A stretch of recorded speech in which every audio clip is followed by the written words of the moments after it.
കുഞ്ഞുങ്ങളെ, ലാക്സയാണ്. എക്സാമിന്റെ ഒരു സീസൺ തന്നെയാണ് അല്ലേ? എല്ലാ ആഴ്ചയിലും ഓരോ എക്സാമുകൾ വരുന്നുണ്ട്. നിങ്ങളെല്ലാം അത് നന്നായി എഴുതുന്നുണ്ട് എന്ന് വിശ്വസിക്കുന്നു.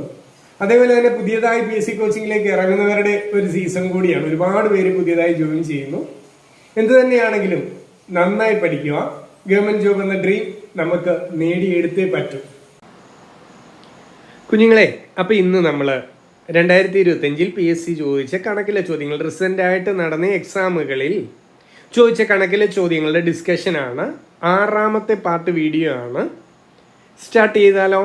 ശരി. 1ാമത്തെ ചോദ്യം: ഒരു തീവണ്ടി ഒരു പോസ്റ്റ് 8 സെക്കൻഡ് കൊണ്ടും 105 മീറ്റർ നീളമുള്ള ഒരു പാലം 20 സെക്കൻഡ് കൊണ്ടും കടന്നു പോകുന്നു. ആ തീവണ്ടിയുടെ നീളം കണ്ടുപിടിക്കാനാ പറയുന്നത്. അപ്പൊ ഈ ചോദ്യത്തിൽ 2 കേസുകളാണ്. പോസ്റ്റിനെ മറികടക്കുന്ന കഥയും പറയുന്നുണ്ട്, പാലത്തിനെ മറികടക്കുന്ന കഥയും പറയുന്നുണ്ട്. ഇവിടെ ഒരു പ്രത്യേകത ശ്രദ്ധിക്കേണ്ടത്, സ്പീഡ് കോൺസ്റ്റന്റ് അല്ല, സ്പീഡ് ചേഞ്ച് ആകുന്ന കഥകളൊന്നും ആ ചോദ്യത്തിൽ പറയുന്നില്ല. സ്പീഡ് കോൺസ്റ്റന്റ് ആയിട്ട് നിൽക്കുന്നു എന്നുകൂടി എൻ്റെ കുട്ടികൾ മനസ്സിലാക്കുക. നമുക്ക് കണ്ടുപിടിക്കേണ്ടത് ട്രെയിനിന്റെ നീളമാണ്. അപ്പൊ ഞാൻ തൽക്കാലം ഇക്വേഷനിലേക്കൊക്കെ ഫ്രെയിം ചെയ്യുന്നതിന് വേണ്ടി ട്രെയിനിന്റെ നീളത്തിനെ എക്സ് എന്നൊന്ന് അസ്യൂം ചെയ്യുക. എക്സ് ആണ് ഇവിടെ പറയുന്നത് ട്രെയിനിന്റെ നീളം. ഓക്കെ ആണോ? ഇനി സ്പീഡ് കാണേണ്ട ബേസ് ലെവൽ ഇക്വേഷൻ കൂടി പറഞ്ഞ്. സ്പീഡ് കാണാൻ എന്താ ചെയ്യണ്ടേ? ഡിസ്റ്റൻസ് ബൈ ടൈം ആണ് സ്പീഡ് കാണുന്ന ബേസ് ലെവൽ ഇക്വേഷൻ. ഓക്കെ ആണല്ലോ എൻ്റെ കുട്ടികളാ? അങ്ങനെയെങ്കിൽ ആദ്യത്തെ കേസ് എടുത്തോട്ടെ. പോസ്റ്റിനെ ട്രെയിൻ മറികടക്കുന്ന, അപ്പൊ ഞാൻ പോസ്റ്റ് എന്ന് എഴുതാം. പോസ്റ്റിനെ ട്രെയിൻ മറികടക്കുന്ന ചോദ്യത്തിൽ ആ ട്രെയിനിന്റെ വേഗതയൊന്ന് കണ്ടാലോ? വേഗത കാണാൻ ഡിസ്റ്റൻസ് ബൈ ടൈം ആണ്. പോസ്റ്റിനെ മറികടക്കുന്ന ചോദ്യങ്ങളിൽ നമ്മൾ പഠിച്ചിട്ടുണ്ട്. ഒരു വ്യക്തിയെ മറികടക്കുക, ഒരു പോസ്റ്റിനെ മറികടക്കുക, ഇങ്ങനെയുള്ള ചോദ്യങ്ങളിലെല്ലാം ഡിസ്റ്റൻസ് ആയിട്ട് നമ്മൾ അസ്യൂം ചെയ്യുന്ന ട്രെയിനിന്റെ ലെങ്ത് തന്നെയാണ്. അപ്പൊ ഇവിടെ തീവണ്ടിയുടെ നീളം എക്സ് എന്ന് നമ്മൾ അസ്യൂം ചെയ്ത് വെച്ചിട്ടുണ്ട്.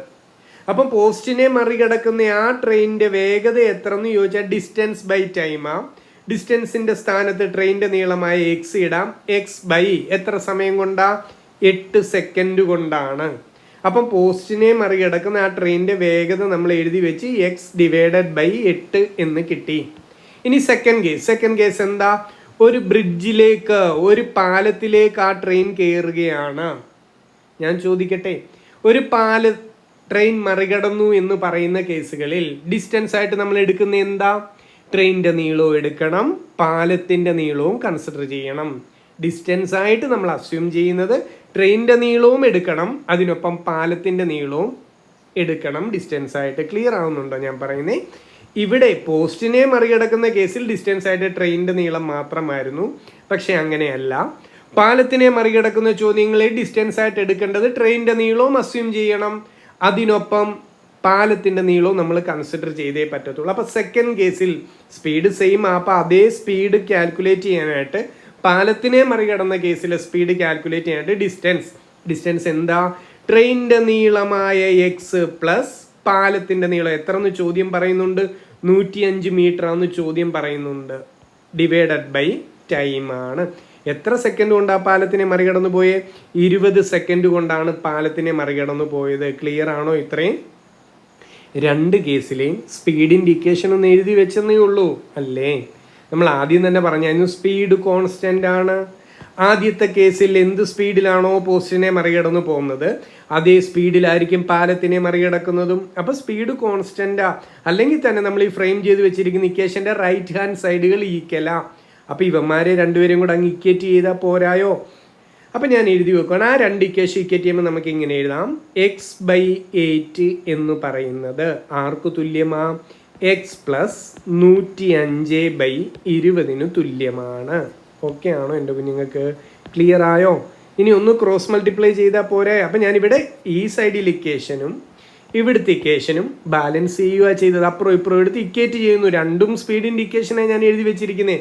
ഇനി ഇവരെ ഒന്ന് ക്രോസ് മൾട്ടിപ്ലൈ ചെയ്ത് കഴിഞ്ഞാൽ ഇയാളെ ഇങ്ങോട്ടും ഗുണിച്ച് കയറ്റുന്നു, ഇയാളെ ഇങ്ങോട്ടും ഗുണിച്ച് കയറ്റുന്നു. എൻ്റെ കുട്ടികളൊന്ന് ശ്രദ്ധിച്ച് പറഞ്ഞേ. 20 ഇൻറ്റു എക്സ്, 20 അങ്ങോട്ട് ഗുണിച്ച് കയറും, അപ്പോൾ 20x ആയി. ഇനി 8 എക്സ് പ്ലസ് 105 ഗുണിച്ച് കയറും അല്ലേ? ഈ 8 ഇങ്ങോട്ട് ഗുണിച്ച് കയറാൻ പോയി. ഞാൻ ഗുണിച്ചങ്ങ് എഴുതിക്കോട്ടെ. 8 ഇൻറ്റു എക്സ് എത്ര? 8x ആണ്. 105 ഗുണം 8 എത്രയാ? 100 ഗുണം 8 800 5 ഗുണം 8 40. അപ്പോൾ 840 എന്ന് വന്നു. ക്ലിയർ ആയോ? ഇനി 20x ന്ന് 8x ഇപ്പുറത്തോട്ട് നമ്മൾ എഴുതി കഴിഞ്ഞാൽ 20x മൈനസ് 8x ആണ് 840 എന്ന് കിട്ടും. എന്ന് പറഞ്ഞാൽ 12x വിലയാണ് 840. നമുക്ക് കാണേണ്ടത് ട്രെയിനിൻ്റെ നീളമായ എക്സ് എത്ര എന്നാ കണ്ടുപിടിക്കേണ്ടത്. ഞാൻ ഇപ്പുറത്തോട്ടൊന്ന് എഴുതിക്കോട്ടെ, സ്പേസ് ഇല്ലാത്തതുകൊണ്ട് ഇങ്ങോട്ട് അങ്ങ് എഴുതുക കേട്ടോ. അപ്പം ട്രെയിനിൻ്റെ നീളമായ എക്സ് കാണാൻ എന്താ ചെയ്യണ്ടേ? 840 ഭാഗം 12. 12ഉം 84ഉം വെട്ടിപ്പോത്തില്ലേ? 12 ഗുണം 7 അല്ലേ 84. അപ്പം ട്രെയിനിൻ്റെ നീളം എത്ര എന്ന് കിട്ടും? 70 മീറ്ററാണ് നമ്മുടെ ട്രെയിനിൻ്റെ നീളമെന്ന് കിട്ടും. ക്ലിയർ ആയോ എൻ്റെ കുട്ടികൾക്ക്? ഇത്ര എളുപ്പമല്ലേ? രണ്ട് കേസിലെയും സ്പീഡിൻ്റെ ഇക്വേഷൻസ് ഫ്രെയിം ചെയ്യുന്നു, അവരെ തമ്മിൽ ഇക്വേറ്റ് ചെയ്യുന്നു, അത്രേ ഉള്ളൂ. അല്ലാതെ വിഷമിപ്പിക്കുന്ന ഒരു കാര്യവും ഇവിടെ ഇല്ല. ക്ലിയർ ആയോ? മുന്നോട്ട് പോയിക്കോട്ടെ. അടുത്ത ചോദ്യത്തിലേക്ക് പോവാണ്, ശ്രദ്ധിച്ചിരിക്കുക കേട്ടോ. 4 വർഷം കൊണ്ട് ഒരു തുകയുടെ 9/25 ഭാഗം സാധാരണ പലിശയായി ലഭിച്ചു എന്ന് കരുതുക. അങ്ങനെങ്കിൽ അവിടുത്തെ പലിശ നിരക്ക് എത്ര എന്നാണ് ചോദിച്ചിരിക്കുന്നത്. ഷോർട്ട് കട്ടിലേക്ക് ഒന്നും പോകുന്നില്ല, ഡയറക്റ്റ് മെത്തേഡ് ഒന്ന് മനസ്സിലാക്കി പഠിക്കുക. നിക്ഷേപിച്ച തുക പി ആണെന്ന് കൺസിഡർ ചെയ്യുക. 100 200 ഒന്നും പറയുന്നില്ല, നിക്ഷേപിച്ച തുക പി ആണെന്ന് കൺസിഡർ ചെയ്യുക. അങ്ങനെങ്കിൽ ചോദ്യം പറയുന്നത് നമുക്ക് കിട്ടുന്ന സാധാരണ പലിശ, സിമ്പിൾ ഇൻട്രസ്റ്റ് എത്ര കിട്ടിയെന്നാ പറയുന്നേ? തുകയുടെ 9/25. ഒന്നും കൂടെ, എത്ര രൂപയാണോ നിക്ഷേപിച്ചത് അതിൻ്റെ 9/25 ആണ് നമുക്ക് കിട്ടിയ പലിശ. നമ്മൾ നിക്ഷേപിച്ച തുക പി ആ. അപ്പൊ പി എന്ന് പറയുന്ന തുകയുടെ 9/25 ആണ് എനിക്ക് കിട്ടിയ പലിശ. ഇതാണ് ചോദ്യം പറയുന്നത്. അപ്പം പലിശയെ നമ്മുടെ കയ്യിലെത്തി, പലിശയുടെ ഇക്വേഷനും ഫ്രെയിം ചെയ്തു, പ്രിൻസിപ്പൽ എമൗണ്ടിനെ പി എന്നും എടുത്തു. നമ്മൾ ഇനി നമ്മുടെ base level equation, simple interest കാണുന്ന ഇക്വേഷൻ എന്താ? I = PNR/100 ആണ് എൻ്റെ കുട്ടികൾക്കറിയാം. ഐയുടെ സ്ഥാനത്ത് ഇവനെ സബ്സ്റ്റിറ്റ്യൂട്ട് ചെയ്യാമല്ലോ. ഐയുടെ സ്ഥാനത്ത് നമ്മളിപ്പം കണ്ടുപിടിച്ചു വെച്ചു, P × 9/25 ആണ് ഇവിടെ കിട്ടിയ പലിശയെന്ന് നമ്മൾ കണ്ടുപിടിച്ച് കഴിഞ്ഞു. നിക്ഷേപിച്ച തുക എത്ര തന്നെ? പി ആണ്. എത്ര വർഷത്തെ കഥയാ? 4 വർഷത്തെ കഥയാ. റേറ്റ് ഓഫ് ഇൻട്രസ്റ്റാ കണ്ടുപിടിക്കേണ്ട, 6ന്റെ വിലയാ കണ്ടുപിടിക്കേണ്ടത്. കഴിഞ്ഞില്ലേ പരിപാടി? വെട്ടാൻ പറ്റുന്നവരൊന്ന് വെട്ടി, ആരെയൊക്കെ വെട്ടാം? 2 സൈഡിൽ നിന്ന് പി ക്യാൻസൽ ചെയ്യാം. ബാക്കിയുള്ളവരെ ഞാനൊന്ന് റീഅറേഞ്ച് ചെയ്തോട്ടെ. അപ്പം ഇങ്ങോട്ടൊന്ന് എഴുതുവാണ് എൻ്റെ കുട്ടികൾ ശ്രദ്ധിക്കുക. ബാക്കിയുള്ളവരെ നമ്മളിവിടെ റീഅറേഞ്ച് ചെയ്യുമ്പം ലെഫ്റ്റ് സൈഡിൽ ആരുണ്ട്? ഒരു 9/25 ഉണ്ട്. റൈറ്റ് സൈഡിൽ ആരുണ്ട്? ഒരു 4 ഉണ്ട്. ഇൻറ്റു R/100 ഉണ്ട്. ക്ലിയർ ആണോ? ഇവരെ ക്രോസ് ചെയ്യാമല്ലോ. ക്രോസ് ചെയ്യുമ്പം 9/25 ലെഫ്റ്റ് സൈഡിൽ കിടക്കുന്നു, റൈറ്റ് സൈഡിൽ 100 അങ്ങ് മേളിലോട്ടും വരും. ദെൻ റൈറ്റ് സൈഡിൽ മുകളിൽ കിടന്ന 4 അങ്ങ് താഴോട്ടും വരും. 6 മാത്രം ഒരു സൈഡിൽ വെക്കാം. ഓക്കെ ആണോ? എങ്ങനെയാ? ഈ 100 ക്രോസിന് ഇങ്ങോട്ടും കയറി, ഈ 4 ക്രോസിന് ഇങ്ങോട്ടും വന്നാൽ അത്രയേ ഉള്ളൂ. ഇനി എൻ്റെ കുട്ടികൾ ഒന്ന് ശ്രദ്ധിച്ചേ, 25 ഗുണം 4 100 അല്ലേ? ആ 100 ഈ 100 കൂടെ വെട്ടിപ്പോത്തില്ലേ? ഒന്നും കൂടെ, 25 ഗുണം 4 100 ആണ്. ആ 100ഉം ഈ 100ഉം കൂടെ അങ്ങ് ക്യാൻസൽ ആവുകയാണ്. അപ്പം ലെഫ്റ്റ് സൈഡിൽ ഒരു 9 മാത്രം ബാക്കിയാവും. നമുക്ക് പറയാം ഈ കേസിലെ റേറ്റ് ഓഫ് ഇൻട്രസ്റ്റ് എത്ര എന്ന് ചോദിച്ചാൽ 9% ഇവിടുത്തെ പലിശ നിരക്ക്. ക്ലിയർ ആണോ എൻ്റെ കുട്ടികൾക്ക്? എളുപ്പമല്ലേ? മനസ്സിലാക്കി പഠിച്ചാൽ മതി, സിമ്പിളാണ്.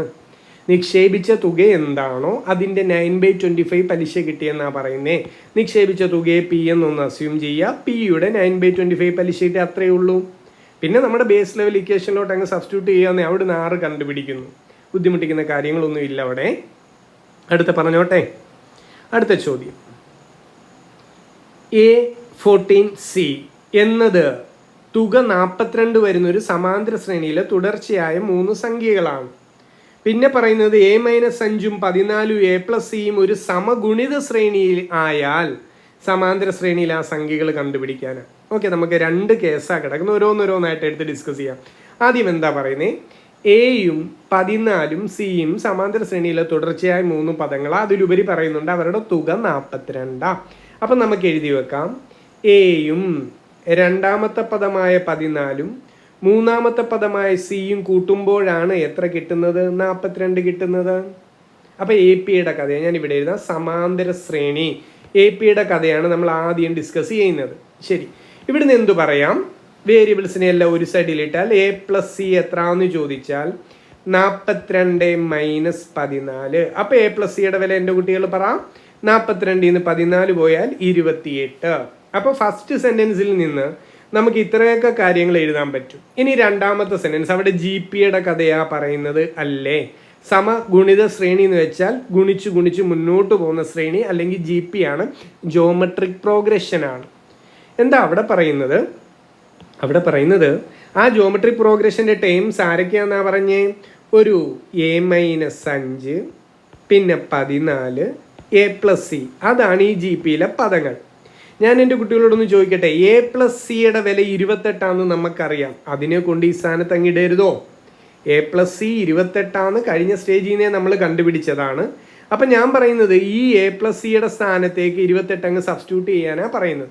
അപ്പം നമുക്ക് ആ ജി പി ഒന്ന് മോഡിഫൈ ചെയ്ത് ആ ജി പി ആരെന്ന് ചോദിച്ചാൽ A-5 ആദ്യ പദം, 14 അടുത്ത പദം, 28 അടുത്ത പദം. ക്ലിയർ ആണോ? അപ്പം ആ ജി പി എങ്ങനെയാ പോകുന്നതെന്ന് ഇവിടുന്ന് നിങ്ങൾക്ക് പറയാവുന്നതേ ഉള്ളൂ. 14 28 എന്ന് പറഞ്ഞാൽ 2 കൊണ്ട് ഗുണിച്ച് മുന്നോട്ട് പോകുന്ന ഒരു ജി പി ആണ് അല്ലേ? 2 കൊണ്ട് ഗുണിച്ച് ഗുണിച്ച് മുന്നോട്ട് പോകുന്നതാ.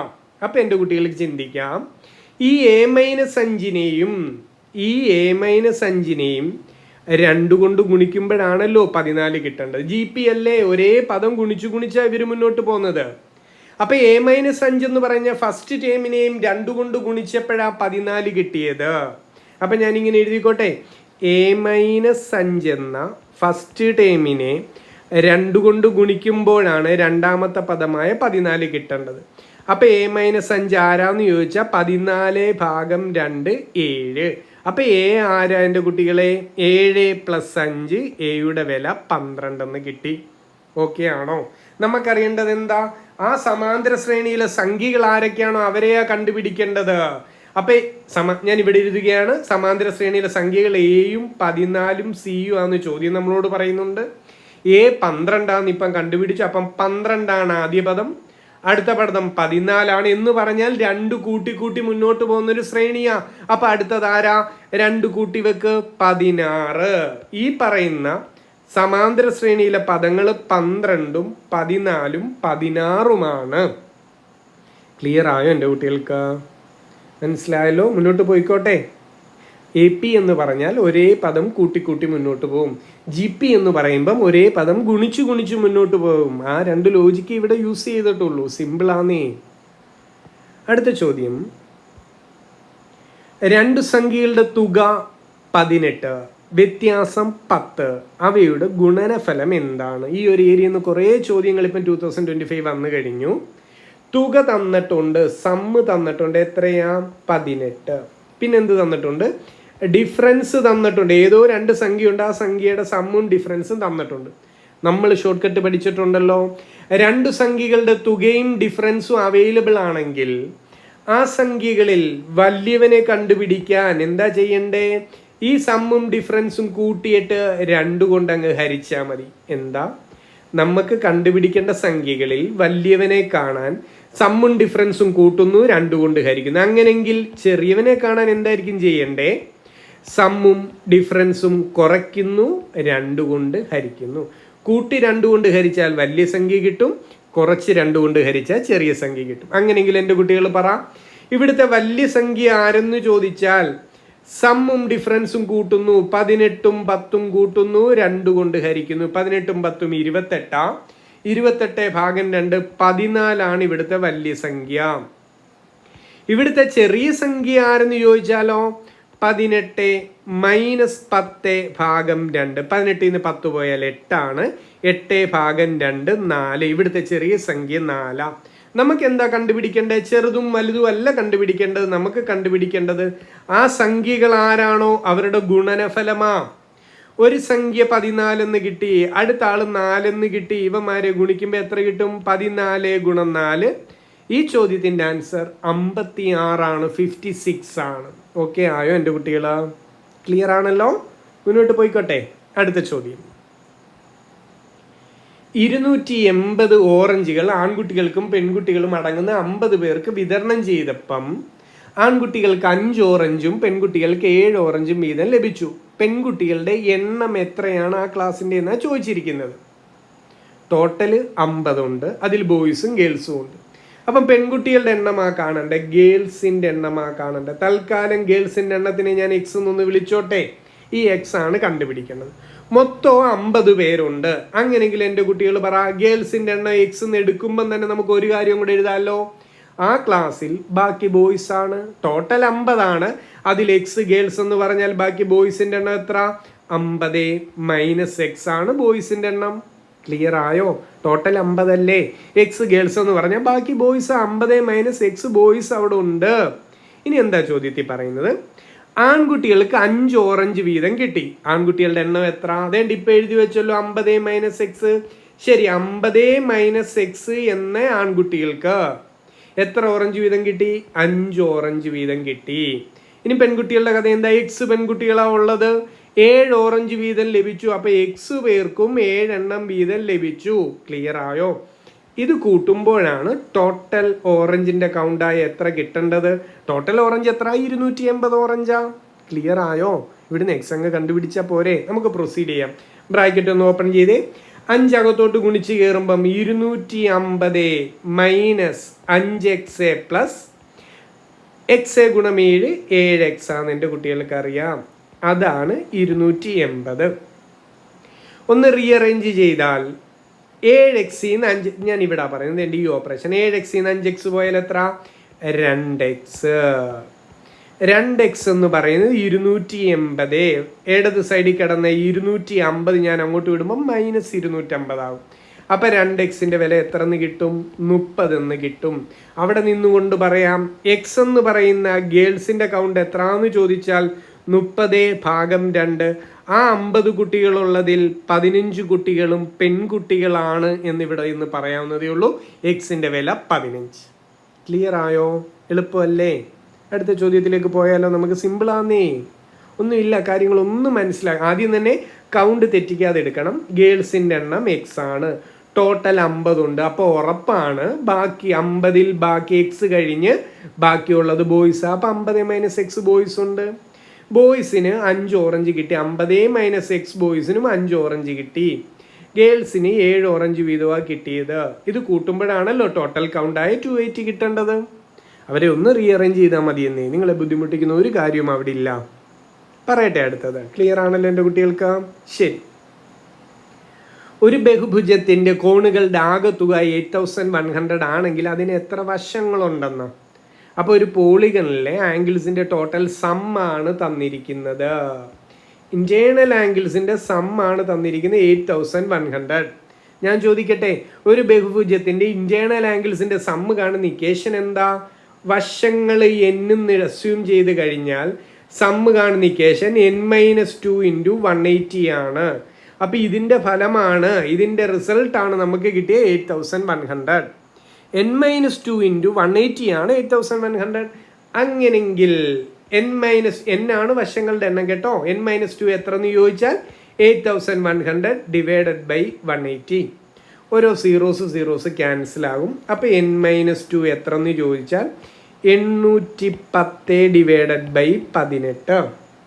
9 വെച്ച് വെട്ടിക്കളഞ്ഞാലോ രണ്ടുപേരെയും? 81-നെ 9 വെച്ച് വെട്ടിയാൽ 9 ആണ്. പിന്നെ ഒരു 0 കൂടെ ഒന്ന് മറക്കണ്ട. 18-നെ 9 വെച്ച് വെട്ടിയാൽ 2 ആണ്. അപ്പം നമുക്ക് n-2ൻ്റെ വില കിട്ടുകയാണ്. n-2 എത്ര എന്ന് കിട്ടി? 90 ഭാഗം 2. n-2ൻ്റെ വില നമുക്ക് 45 എന്ന് കിട്ടുന്നു. ഓക്കെ ആണോ? n-2ൻ്റെ വില അത് കേട്ടോ. നമുക്ക് എന്നല്ലേ കണ്ടുപിടിക്കണ്ടേ?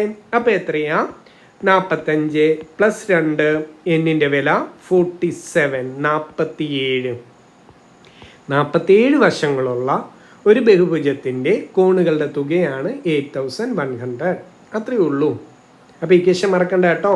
ഇൻറ്റേർണൽ ആംഗിൾസിൻ്റെ സമ്മ് കാണാൻ നമ്മൾ യൂസ് ചെയ്യുന്ന ഇക്വേഷനാണ് n-2 × 180. എക്സ്റ്റേണൽ ആംഗിൾസിൻ്റെ സമ്മ് ചോദിച്ചാലോ? എക്സ്റ്റേണൽ ആംഗിൾസിൻ്റെ സമ്മ് എല്ലായ്പ്പോഴും എത്രന് തുല്യമായിരിക്കും? 360 ഡിഗ്രിക്ക് തുല്യമായിരിക്കും. ആ 2 പോയിന്റ്സ് ഓർത്തിരിക്കണം കേട്ടോ. ഇൻറ്റേർണൽ ആംഗിൾസിൻ്റെ സമ്മ് കാണണമെങ്കിൽ ഇക്വേഷൻ്റെ സപ്പോർട്ട് വേണം. എക്സ്റ്റേണൽ ആംഗിൾസിൻ്റെ സമ്മ് എല്ലായ്പ്പോഴും 360 ഡിഗ്രിക്ക് തുല്യമായിരിക്കും. ശരി, അടുത്ത ചോദ്യം. 80 km/h വേഗതയിൽ സഞ്ചരിക്കുന്ന ഒരു കാറിന് 9 മണിക്കൂർ കൊണ്ട് ഒരു യാത്ര പൂർത്തിയാക്കാൻ സാധിക്കും. 60 km/h വേഗതയിലാണ് സഞ്ചരിക്കുന്നതെങ്കിൽ അതേ ദൂരം പൂർത്തിയാക്കാൻ എത്ര സമയം എടുക്കുമെന്ന്. അപ്പോൾ ഈ ചോദ്യത്തിൽ ഡിസ്റ്റൻസ് കോൺസ്റ്റൻ്റ് ആയിട്ട് നിൽക്കുക, അതേ ദൂരമാണ് അവർ കവർ ചെയ്യുന്നത്. ഡിസ്റ്റൻസ് കാണുന്ന ഇക്വേഷൻ എന്താ? സ്പീഡ് ഇൻറ്റു ടൈമാണ്. ആദ്യത്തെ സെൻറ്റൻസിലേക്ക് ഞാൻ ഈ ഇക്വേഷൻ അപ്ലൈ ചെയ്യാൻ പോവാം. ആദ്യത്തെ സെൻറ്റൻസിൽ ആ കാറ് ട്രാവൽ ചെയ്ത് ദൂരം എത്ര എന്ന് കാണാൻ പോവാം. ഡിസ്റ്റൻസ് കാണാൻ സ്പീഡ് ഇൻറ്റു ടൈമാ. സ്പീഡ് 80 ആണ്, സമയം 9 ആണ്, 9 മണിക്കൂറാണ്. അപ്പം ഡിസ്റ്റൻസ് എത്രയാ? 80 × 9 720 കിലോമീറ്റർ ദൂരമാണ് ആ കാറ് സഞ്ചരിച്ച ദൂരമെന്ന് മനസ്സിലായി. ഇനി എന്താ വേറൊരു കേസ് പറയൂ. അതേ ദൂരമാണ് എന്ന് വെച്ചാൽ ഡിസ്റ്റൻസ് ഇപ്പോഴും എത്ര തന്നെ? 720 കിലോമീറ്റർ. ഈ ദൂരം തന്നെയാണ് ട്രാവൽ ചെയ്യേണ്ടത്. പക്ഷേ സ്പീഡ് എത്രയേ ഉള്ളൂ? സ്പീഡ് 60 ഉള്ളൂ. പഴയ സ്പീഡ് ഇല്ല വണ്ടിക്ക്, ഇപ്പം സ്പീഡ് 60 ആണ്. എന്താ കാണണ്ടേ? അങ്ങനെങ്കിൽ എത്ര സമയം എടുക്കുമെന്ന ടൈമാ കാണണ്ടേ. ടൈം കാണാൻ എന്ത് ചെയ്താൽ മതി? Distance by speed. ഡിസ്റ്റൻസ് എത്ര? 720. സ്പീഡ് എത്ര? 60. 0 ക്യാൻസൽ ആകും. 72/6 12 മണിക്കൂർ വേണ്ടി വരും 60 km/h വേഗതയിൽ അതേ ദൂരം ആ വണ്ടിക്ക് സഞ്ചരിക്കാൻ. എളുപ്പമല്ലേ? അടുത്ത പറഞ്ഞോട്ടെ. അടുത്ത ചോദ്യം. എയും ബിയും ഒരുമിച്ചൊരു ജോലി 7 ദിവസം കൊണ്ട് തീർക്കും. ശരി. എയ്ക്ക് ബിയുടെ 1.25 മടങ്ങ് കാര്യക്ഷമതയുണ്ട്. എന്താ അവിടെയാണ് ആ ക്വസ്റ്റ്യൻ്റെ കോർ പാർട്ട്. എയ്ക്ക് ബിയുടെ 1.25 മടങ്ങ് കാര്യക്ഷമതയുണ്ട്. അപ്പോൾ നമുക്ക് എഫിഷ്യൻസിയെ പറ്റി ഒന്നും നോക്കാം. എയും ബിയെയും പറ്റി പറയും.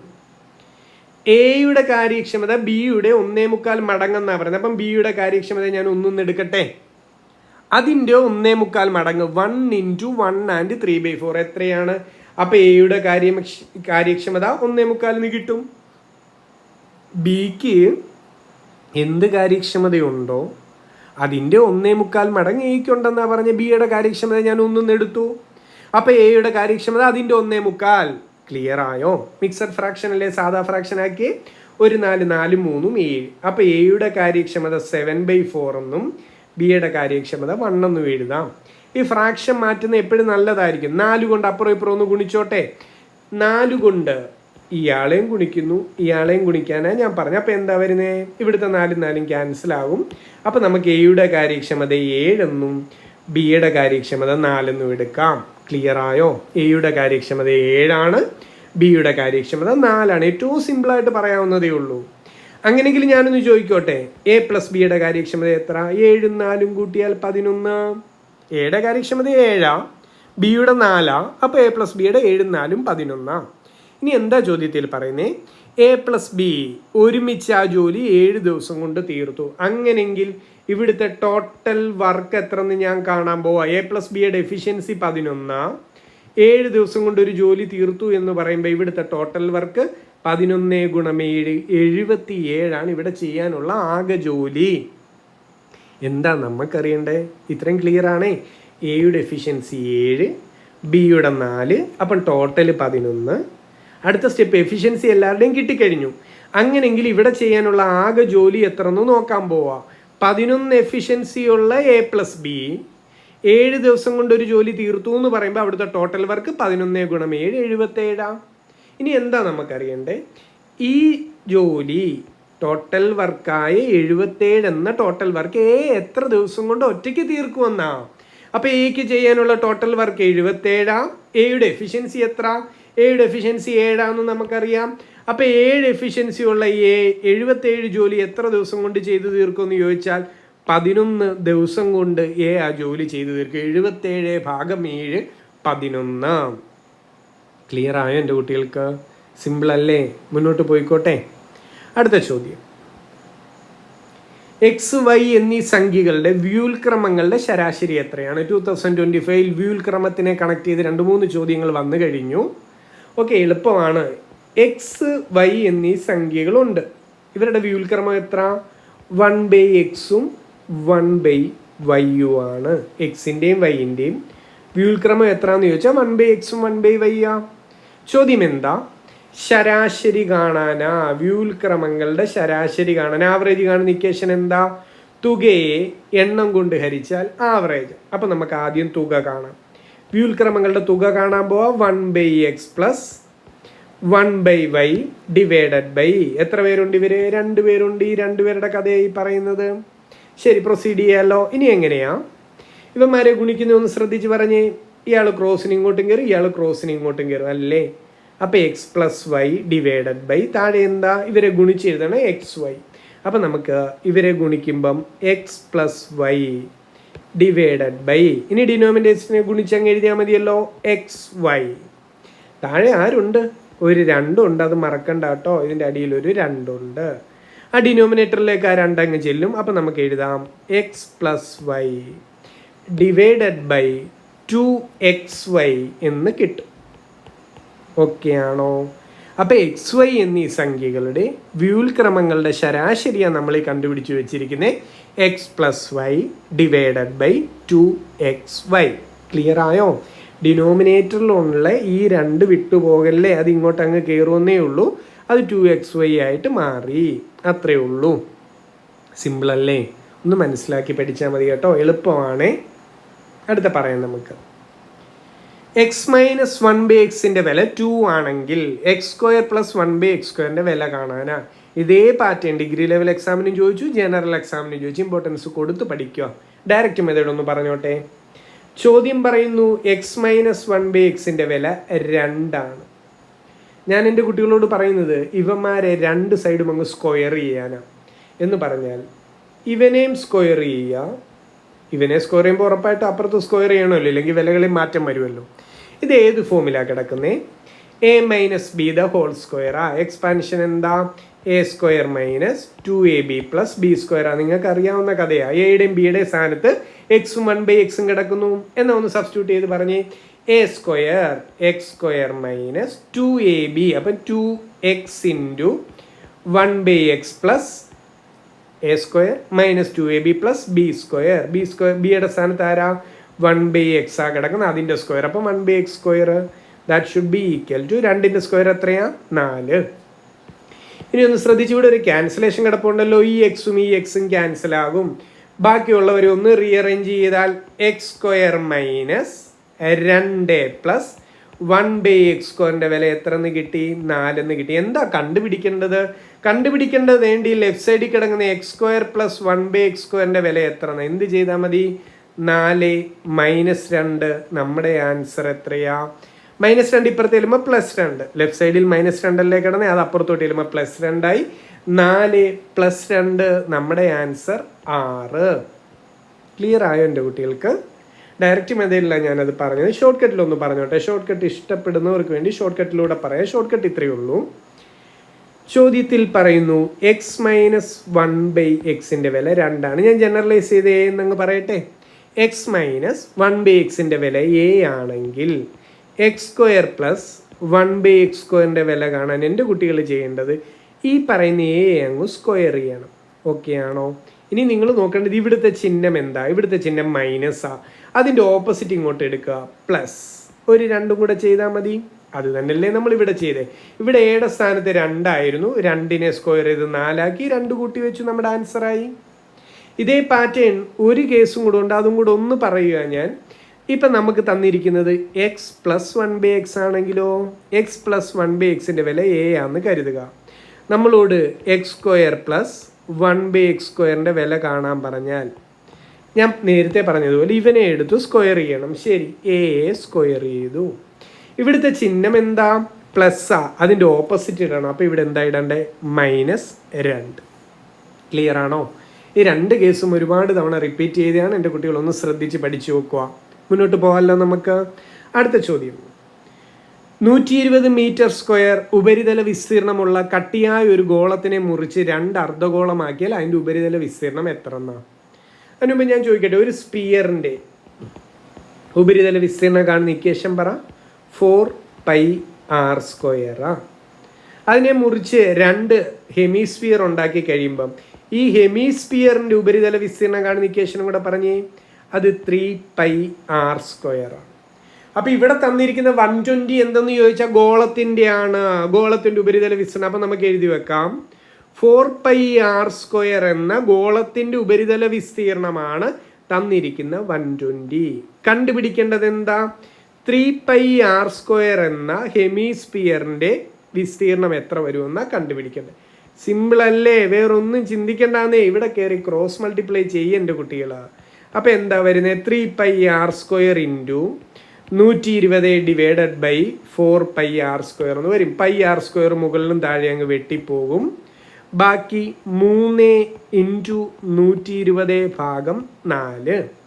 4ഉം 120ഉം വേണമെങ്കിൽ നമുക്ക് ക്യാൻസൽ ചെയ്യാം അല്ലേ? 4 ഗുണം 30 120. ബാക്കി എന്ത് വന്നു? 3 ഗുണം 30. നമ്മുടെ ആൻസർ 90 മീറ്റർ² ആണ് ഈ പറയുന്ന അർദ്ധഗോളത്തിൻ്റെ ഉപരിതല വിസ്തീർണം. ക്ലിയർ ആയോ? 2 ഇക്വേഷനും ഒന്ന് അറിഞ്ഞിരിക്കണം കേട്ടോ. മുന്നോട്ട് പോകാമല്ലോ. അടുത്ത ചോദ്യം ഇതാണ്. 5x + 15 = 8x + 16 2:3 തുല്യമാണെങ്കിൽ എക്സിൻ്റെ വില കാണണം. ഒറ്റ കാര്യം ഓർത്താൽ മതി. x/y എന്ന് പറഞ്ഞാൽ മീനിങ് എന്താ? x/y ആണ്. ഇത് മാത്രം ഓർത്താൽ മതി. അപ്പോൾ ഇവന്മാരെ എങ്ങനെ എഴുതാം? 5x + 15 = 8x + 16 എന്ന് പറയുമ്പോൾ അതിനെ ഇങ്ങനെ എഴുതി വെച്ചാൽ പോരായോ? 5x + 15 ഡിവൈഡഡ് ബൈ 8x + 16 ആർക്ക് തുല്യം? 2:3 എന്ന് പറഞ്ഞാൽ 2/3 തുല്യം. ഇനി എന്ത് ചെയ്യാം? ഇവിടെ കയറി ക്രോസ് മൾട്ടിപ്ലൈ ചെയ്യാം. അങ്ങോട്ടും ഇങ്ങോട്ടും ഗുണിച്ച് കയറ്റിയാൽ പോരായോ? ശരി, പ്രൊസീഡ് ചെയ്താലോ? ശ്രദ്ധിച്ച് പറഞ്ഞേ. 5x + 15ലേക്ക് ആ 3 ഇപ്പം ഗുണിച്ച് കയറും. അപ്പുറത്തെ സൈഡിലൊക്കെ അതെയോ? 2ലേക്ക് 8x + 16 ഗുണിച്ച് കയറാൻ പോകുന്നു. ബ്രാക്കറ്റ് ഓപ്പൺ ചെയ്തേ. 5 ഗുണം 3 15x പ്ലസ് 15 ഗുണം 3 45 എന്ന് പറയുന്നത് 8x ഗുണം 2 16x പ്ലസ് 16 ഗുണം 2 32. സംഖ്യകളെല്ലാം ഒരു സൈഡിൽ കൊണ്ടുവന്നാലോ? 45 മൈനസ് 32. അപ്പുറത്തൊരു 16x ഉണ്ട്. ലെഫ്റ്റ് സൈഡിൽ 15x അപ്പുറത്ത് ചെല്ലുമ്പോൾ മൈനസ് 15x ആകും. ഞാൻ ഇപ്പുറത്തോട്ട് എഴുതി, ലെഫ്റ്റ് സൈഡിലോട്ട് എഴുതാം കേട്ടോ. 45 32 പോയാൽ എത്ര? 13. വലതുവശത്തോ 16x 15x പോയാൽ എക്സിൻ്റെ വിലയല്ലേ നമുക്കറിയണ്ടേ? എക്സിൻ്റെ വില കിട്ടുന്നു. എക്സിൻ്റെ വില എത്രയാ? 13. ക്ലിയർ ആയോ? എളുപ്പമല്ലേ? അടുത്ത ചോദ്യം സിമ്പിളാന്നേ. റേഷ്യോയുടെ x/y എന്ന് വെച്ചാൽ x/y, a/b എന്ന് വെച്ചാൽ a/b ആണ്. എന്നിട്ട് സിമ്പിളി ഒന്ന് ക്രോസ് മൾട്ടിപ്ലൈ ചെയ്യുന്നതല്ലേ ഉള്ളൂ, അല്ലാതെ വിഷമിപ്പിക്കുന്ന കാര്യങ്ങളൊന്നും ഇല്ലല്ലോ അവിടെ. അടുത്ത ചോദ്യം. ഒരു വാഹനം യാത്രയുടെ ആദ്യത്തെ 120 കിലോമീറ്റർ ദൂരം 30 സ്പീഡിൽ പോയി. അപ്പോൾ ആദ്യത്തെ 120 കിലോമീറ്റർ 30 സ്പീഡിലും അടുത്ത 120 കിലോമീറ്റർ 20 സ്പീഡിൽ. അപ്പം വേണ്ട, ആദ്യത്തെ 120 30 സ്പീഡിൽ, അടുത്ത 120ഉം 20 സ്പീഡിലാണ് പോയത്. ഓക്കെ ആണോ? എന്ത് കാണണം? ശരാശരി വേഗത കാണണം. ആദ്യം നോക്കേണ്ടത് ശരാശരി വേഗതയുടെ ഒരു ചോദ്യം വന്നാൽ ഷോർട്ട് കട്ട് ഇക്വേഷൻ യൂസ് ചെയ്യണമെന്നുണ്ടെങ്കിൽ അവിടെ സഞ്ചരിച്ച ദൂരങ്ങൾ തുല്യമായിരിക്കണം. ദൂരങ്ങൾ സെയിം ആണല്ലോ, 120ഉം 120ഉം ദൂരങ്ങൾ സെയിമാ. അങ്ങനെങ്കിൽ ആവറേജ് സ്പീഡ് കാണുന്ന ഷോർട്ട് കട്ട് ഇക്വേഷൻ അങ്ങ് യൂസ് ചെയ്യരുതോ? രണ്ട് വേഗതകളെ x എന്നും y എന്നും എടുത്താൽ 2xy/x + y ആണ് ആവറേജ് സ്പീഡ് കാണുന്ന ഇക്വേഷൻ. അതിലോട്ടുള്ള ഡയറക്റ്റ് സബ്സ്റ്റിറ്റ്യൂഷൻ അല്ലേ ഉള്ളൂ. 2 ഗുണം 30 ഗുണം 20 ഡിവൈഡഡ് ബൈ x + y എത്രയാ? 30 + 20 x + y 30 + 20 50. ക്ലിയർ ആണോ എൻ്റെ കുട്ടികൾക്ക്? 0 0 വെട്ടിക്കളയാം. ക്യാൻസലേഷൻ ഞാൻ ഇങ്ങനെ പറയാം. ഈ 0 പോയി, ഈ 0 പോയി, ബാക്കിയുള്ളവരെ അങ്ങ് ഗുണിച്ചെഴുതിയാലോ? ശരി, പറയൂ. 2 ഗുണം 30 ഗുണം 2. 2 ഗുണം 30 60. 60 ഗുണം 2 120. താഴെ ആരുണ്ട്? 5. 120നെ 5 കൊണ്ട് ഹരിച്ചാൽ നമ്മുടെ ആൻസറായി 24 km/h. ഓക്കെ ആണോ എൻ്റെ കുട്ടികൾ? ക്ലിയർ ആയോ? ഇവിടെ ആ വ്യക്തി സഞ്ചരിച്ച ദൂരങ്ങൾ സെയിം ആയതുകൊണ്ട് ആവറേജ് സ്പീഡ് കാണാൻ ഡയറക്റ്റ് മെത്തേഡൊന്നും വേണ്ട, ഇക്വേഷൻ യൂസ് ചെയ്യാം. വ്യത്യസ്ത വേഗതകൾ എക്സും വൈയും ആണെങ്കിൽ ഇക്വേഷൻ എന്താ? 2xy divided by x + y. മനസ്സിലായോ? മുന്നോട്ട് പോയിക്കോട്ടെ. അടുത്ത ചോദ്യം. ഒരു ക്ലോക്കിലെ സമയം 10:30 ആണെങ്കിൽ മിനിറ്റ് സൂചിക്കും മണിക്കൂർ സൂചിക്കും ഇടയ്ക്കുള്ള ആംഗിളാണ്. ഇക്വേഷൻ യൂസ് ചെയ്തോട്ടെ. ക്ലോക്കിലെ ആംഗിൾ കാണാനുള്ള ഇക്വേഷൻ ഷോർട്ട് കട്ടിലോട്ട് ഞാൻ പോകുന്നില്ല. ഇക്വേഷൻ പറയാം. 30h - 11/2 m ആണ്. മോഡുലസ് ഉണ്ട് കേട്ടോ. ശരി, എച്ചിൻ്റെ സ്ഥാനത്ത് മണിക്കൂർ ഇട്ട് കൊടുക്കുക, എമ്മിൻ്റെ സ്ഥാനത്ത് മിനിറ്റ് ഇട്ട് കൊടുക്കുക. 10:30 അപ്പം മണിക്കൂർ 10. 30 × 10 - 11/2 ഇൻറ്റു എം എത്രയാ, മിനിറ്റ് എത്രയാ, 30 മിനിറ്റാ. ശരി, ഇവിടെ ആ ക്യാൻസലേഷനും കൂടെ അങ്ങ് നടത്തിയാൽ ജോലി കഴിഞ്ഞില്ലേ. 2 30 കയറി വെട്ടു അല്ലേ. 2 ഗുണം 15 30. ബാക്കി എഴുതാമല്ലോ നമുക്ക്. 30 ഗുണം 10 മൈനസ് 11 ഗുണം 15. ഞാൻ റൈറ്റ് സൈഡിലോട്ട് എഴുതുക. ഇനി 30 ഗുണം 10 എത്രയാ, 300. 300 മൈനസ് 15 ഗുണം 11 എത്രയാ, 165. 300 മൈനസ് 165. നമ്മുടെ ആൻസർ 135 ഡിഗ്രിയാണ് അവർക്കിടയിൽ ഫോം ചെയ്യുന്ന ആംഗിള്. ക്ലിയർ ആയോ എൻ്റെ കുട്ടികൾക്ക്? എളുപ്പമല്ലേ? ഇക്വേഷനിലോട്ട് ഡയറക്റ്റ് സബ്സ്റ്റിറ്റ്യൂഷനേ ഉള്ളൂ. ഷോർട്ട് കട്ട് ഒന്നും പറയുന്നില്ല, ഡയറക്റ്റ് ഇക്വേഷനിലാണ് കാര്യങ്ങൾ പറഞ്ഞത്. അടുത്ത പറയട്ടെ. ശരി, അടുത്ത ചോദ്യം. അപ്പുവിൻ്റെ അമ്മയുടെ പ്രായം അപ്പുവിൻ്റെ പ്രായത്തിൻ്റെ 9 മടങ്ങാണ്. അമ്മയുടെ പ്രായത്തിന് ഞാൻ എം എന്ന് എടുക്കട്ടെ, മദർ എം. അപ്പുവിൻ്റെ പ്രായത്തിന് എ എന്ന് എടുക്കാം. ഓക്കെ ആണോ? അപ്പം അമ്മയുടെ പ്രായം അപ്പുവിൻ്റെ പ്രായത്തിൻ്റെ 9 മടങ്ങാണ്. ഇതാണ് ആദ്യത്തെ സെൻറ്റൻസിൽ പറയുന്നത്. അപ്പോൾ ആദ്യത്തെ സെൻറ്റൻസിൽ നമുക്ക് ഇങ്ങനെ എഴുതി വെക്കാം, M is equal to 9a എന്ന് എഴുതരുതോ. അപ്പുവിൻ്റെ പ്രായം എന്താണോ അതിൻ്റെ 9 മടങ്ങാണ് അമ്മയുടെ പ്രായം. അതാണ് എഴുതി വെച്ചിരിക്കുന്നത്.